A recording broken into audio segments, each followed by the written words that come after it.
Bonjour, je suis très heureuse de t'accueillir sur la terre sacrée d'Égypte et plus précisément sur la terre sacrée d'Isis pour te transmettre ces enseignements et ces quelques informations au sujet de Nephthys dans le cadre justement de notre initiation Nephthys, la rose oubliée.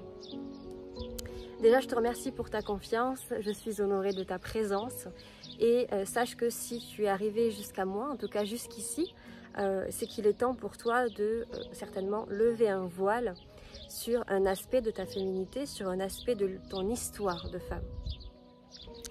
On connaît énormément, en tout cas de manière générale, Isis, et c'est vrai que dans le temple des reines, c'est vraiment la gardienne sous-jacente à tous mes espaces et à tous mes enseignements. Je pense qu'il n'y a pas de hasard sur le fait que je vive à côté du temple d'Isis, dans le sud de l'Égypte, et que elle accompagne ma vie et personnelle et professionnelle depuis de très nombreuses années. Mais c'est vrai qu'il peut y avoir certains axes, il y a un peu de vent, j'espère que vous m'entendez bien, que tu m'entends bien. C'est vrai qu'il peut y avoir certains axes de mauvaise compréhension et c'est vrai qu'une chose qui peut être évidente pour une personne ne l'est pas forcément pour une autre. Je m'explique. Lorsque personnellement j'évoque Isis, cela englobe toutes ses facettes. Parce que dans la cosmogonie égyptienne, Isis, Nephthys, Hathor, Sekhmet, Bastet, par exemple, ne sont pas des personnages dissociés et différents. En fait, ce sont des visages différents du grand principe féminin qui s'appelle Isis, ou plutôt Osset, d'accord? Donc quand on parle de Nephthys, en fait, on parle d'une autre facette d'Isis. Quand on parle de Bastet, on parle d'une autre facette également d'Isis. D'accord? Si vous voulez, Isis est le grand principe féminin, de la même manière qu'Osiris est le grand principe masculin, mais qui découle en fait d'eux, de la même manière que nous avons plusieurs qualités, plusieurs visages, plusieurs cycles, plusieurs façons d'être. On a plusieurs casquettes, on est mère, on est amante, on est femme d'entreprise, on est salarié, on est musicienne, on est artiste, vous voyez ce que je veux dire? Ben, c'est la même chose en fait pour Isis en tant que grande représentante du grand principe féminin, comme elle le dit en fait, je suis la déesse aux 1000 noms, je suis la déesse aux 1000 facettes, aux 1000 visages. Et c'est ce que nous sommes nous en tant que femmes. D'accord? Donc en fait, déjà c'est important pour moi de venir préciser cela. Nephthys, d'ailleurs on nous le raconte dans l'histoire de la cosmogonie égyptienne, donc Nephthys est la sœur jumelle d'Isis. C'est également la sœur d'Osiris, de Seth et d'Horus l'Ancien. Il y a deux Horus dans la cosmogonie, l'Horus ancien et l'Horus le nouveau.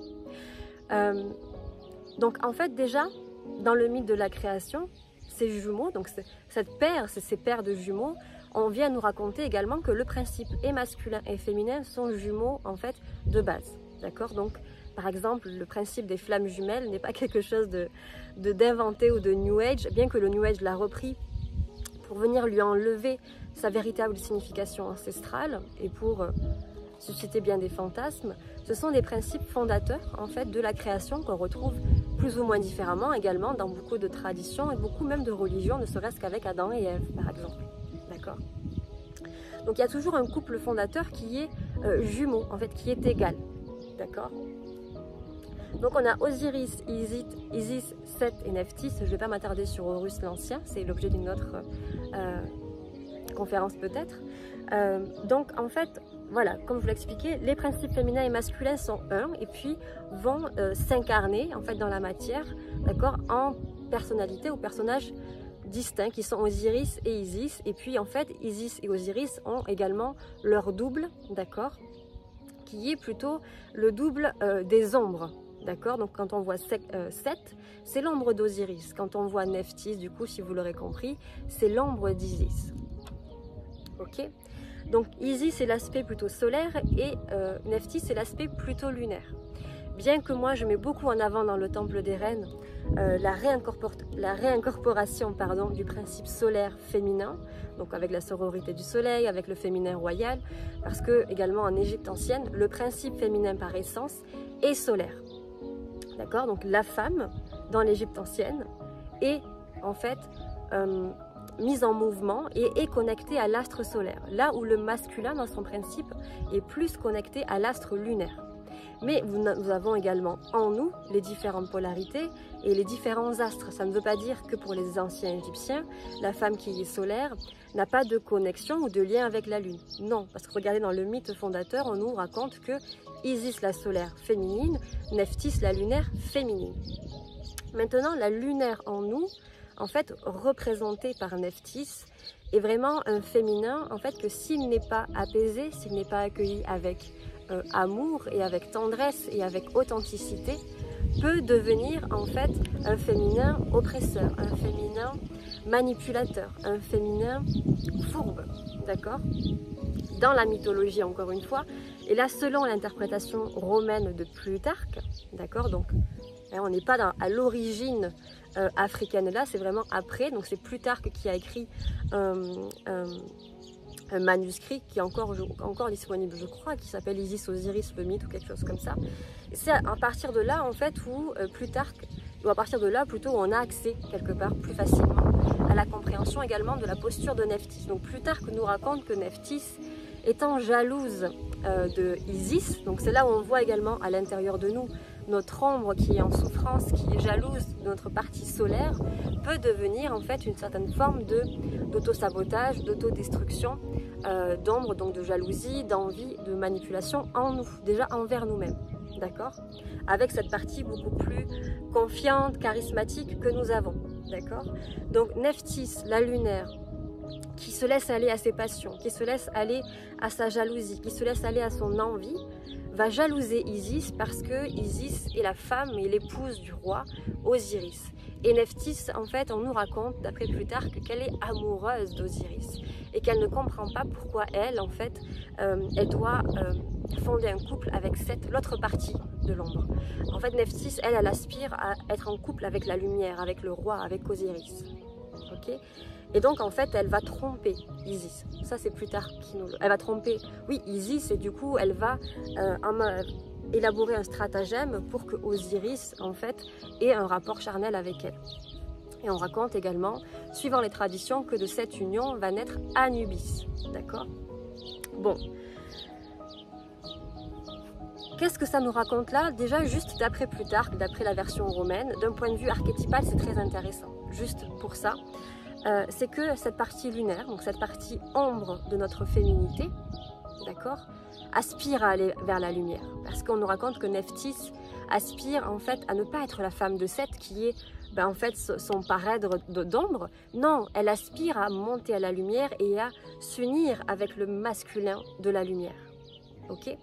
Donc ça nous raconte quelque chose d'intéressant, c'est que le féminin lunaire, le féminin de l'ombre, d'accord, s'il n'est pas complètement reconnu, si on a du mal à reconnaître nos parts d'ombre, et donc à l'associer et à le reconnaître en tant qu'ombre, si notre partie féminine ombre ne s'associe pas et n'est pas en pleine reconnaissance également avec notre masculin à l'intérieur ombre, eh bien, notre partie féminine ombre va vouloir en fait monter des stratagèmes ou va nous mettre dans des situations, dans des conditions de manipulation, dans tout un tas de séductions justement, pour pouvoir en fait s'accaparer le masculin déjà intérieur, solaire, donc le masculin qui veut nous mettre en mouvement, le masculin qui veut faire des choix, le masculin qui veut acter des choses. Et donc si notre féminin lunaire, donc ombre, veut s'accaparer notre masculin lumineux, qu'est-ce que ça donne? Ça peut donner par exemple une femme qui est dans l'abus de pouvoir, une femme qui est séductrice à outrance et qui a besoin en fait de plaire à tout le monde et n'importe qui sans aucune raison. Une femme qui va développer en fait des systèmes de stratégie dans ses relations, une femme qui va être dans le contrôle, une femme qui va faire des choix en étant complètement égoïste, d'accord? Donc là en fait, si on rentre dans ces caractéristiques-là, on a affaire à un Osiris qui fusionne en fait, avec une Nephthys. Ok? Alors que chaque chose doit être à sa place. Notre ombre féminine avec notre ombre masculine, notre lumière masculine avec notre ombre féminine. Ok? Mais on ne peut pas en fait tout mélanger. Et c'est tout le travail thérapeutique que de remettre les choses à leur place. Et c'est également tout le travail, par exemple, de la médecine du Queen Healing, que de pacifier la Nephthys en nous pour aller vers la royauté et la souveraineté en fait de la solaire de l'Isis en nous. d'accord? On est nombreuses, il y a énormément de femmes qui sont encore en fait complètement, majoritairement en mouvement par la Nephthys. Ok. Donc ça c'est l'interprétation romaine de Plutarque qui est intéressante d'un point de vue psychothérapeutique.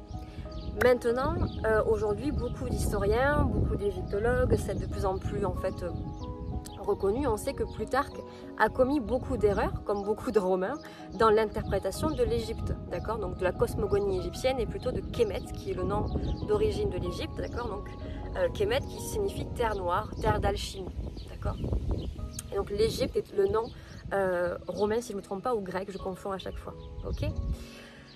Donc en fait, il y a aujourd'hui une remise en question sur cette histoire de Nephthys. En fait, Nephthys n'aurait pas forcément, aurait en fait eu ses ressentiments de jalousie, etc. Mais ne serait pas allé jusqu'à tromper la confiance de sa sœur et jusqu'à provoquer Osiris à l'adultère. On est en train de remettre en question ça. Aujourd'hui, quand on parle de Nephthys, on met de gros guillemets sur sa potentielle relation avec Osiris. Donc ça n'a potentiellement pas eu lieu. Qu'est-ce que ça change pour nous? Ça nous donne une Nephthys qui, oui, a ses ressentiments, qui est dans l'ombre, d'accord, mais qui a également ce potentiel de reconnaissance, et d'introspection et de maîtrise de soi pour ne pas forcément passer à l'acte. Donc en fait, si on va vers une compréhension, on enlève le filtre romain, d'accord, de Plutarque, et qu'on se base vraiment sur ce qu'on a factuellement, donc l'histoire de l'adultère avec Osiris, si on l'enlève, admettons, voilà, factuellement, on ne sait pas si ça s'est réellement passé, on ne sait pas si c'est réellement dans le mythe. Donc si on l'enlève, ça nous donne une Nephthys dans l'introspection, qui ressent ce qu'elle ressent, qui accepte son sort, mais qui ne va pas forcément passer en fait à l'acte et qui ne va pas se laisser manipuler par ses ombres. Donc ça change tout. Ça change tout parce que ça nous montre que, bien sûr, on n'est pas obligé en fait de...